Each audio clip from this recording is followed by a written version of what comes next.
Bom dia pessoal, eu sou Gabriel Almeida Assunção e esse é Schelling Tube. Trata-se de uma série de vídeos sobre a filosofia de Schelling, particularmente filosofia da arte e filosofia da natureza. Eu quero iniciar com a filosofia da natureza e vou abordar algumas considerações importantes para se fazer sobre isso.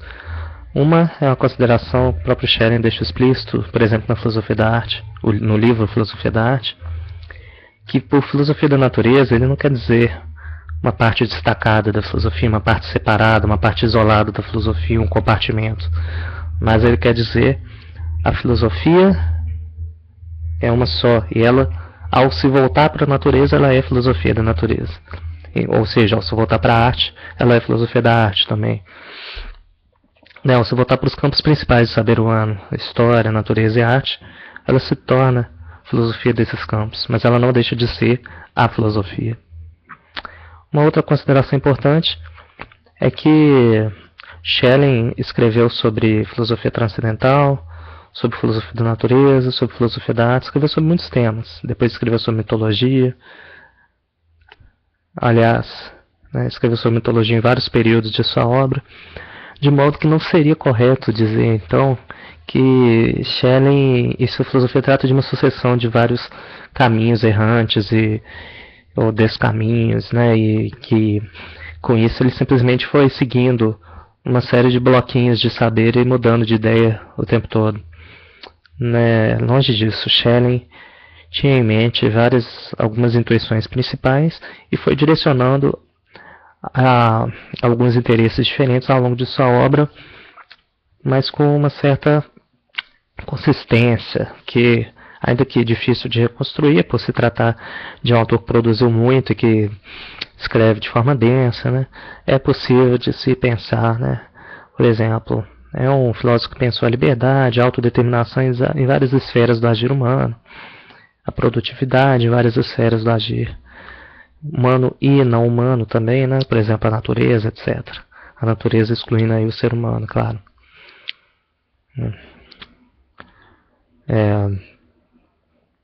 Ou melhor, pensada além do ser humano também, os demais organismos e inclusive seres não orgânicos, Mas isso é uma outra questão.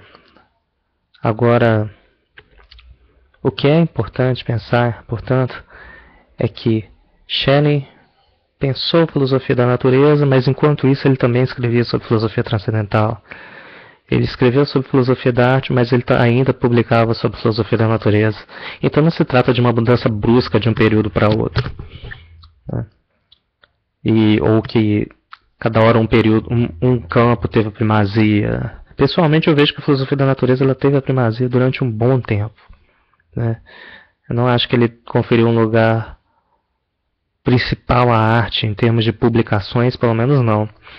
Embora ele tenha dado um grande valor à arte em seu pensamento, ele nunca deixou, ele não publicou mais em filosofia da arte do que em filosofia da natureza em nenhum período de sua produção intelectual.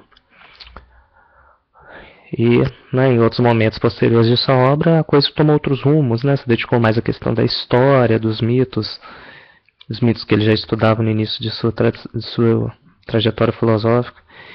Então a filosofia de Schelling é algo muito sutil para ser pensado apenas como uma sucessão de momentos e tal, mas ou para se tentar englobar em esquemas e categorias, lugares comuns de histórias da filosofia, etc.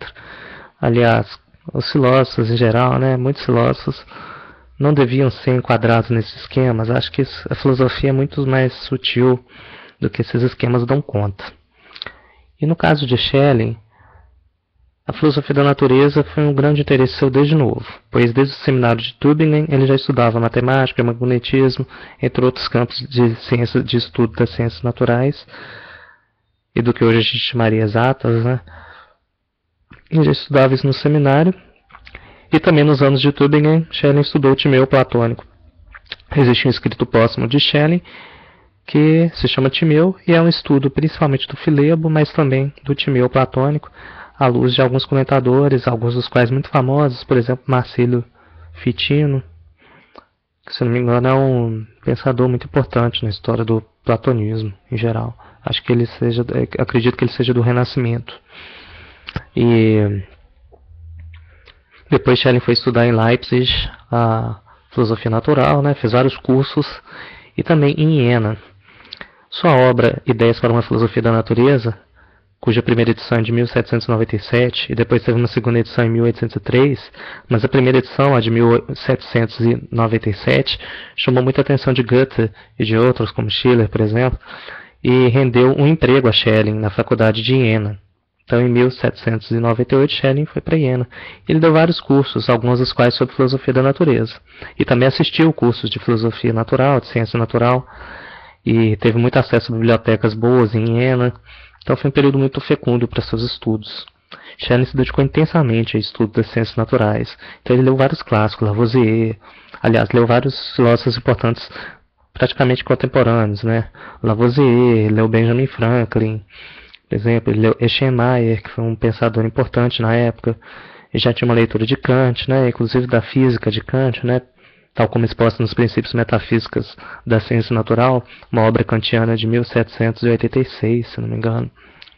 Então, Schelling estudou fecundamente assim, as ciências naturais, buscou também conhecer muito do que estava sendo estudado na época, e também estudou muito filósofos que se dedicaram à questão da natureza, como Spinoza, Leibniz, Platão, entre outros.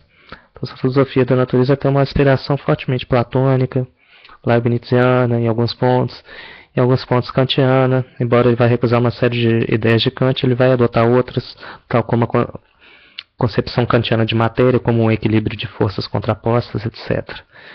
E as principais obras de filosofia da natureza de Schelling, pode-se dizer que são Ideias para uma Filosofia da Natureza, né, que eu já mencionei, de 1797, segunda edição, 1803. Também Da Alma do Mundo, de 1798. Primeiro Projeto para uma Filosofia da Natureza, de 1799, fruto de suas aulas em Iena. A introdução a esse projeto, de 1799. É a primeira vez em que é um texto separado, e a primeira vez em que Schelling usa a expressão, melhor dizendo, a primeira vez em que Schelling articula gênio, atividade inconsciente e natureza,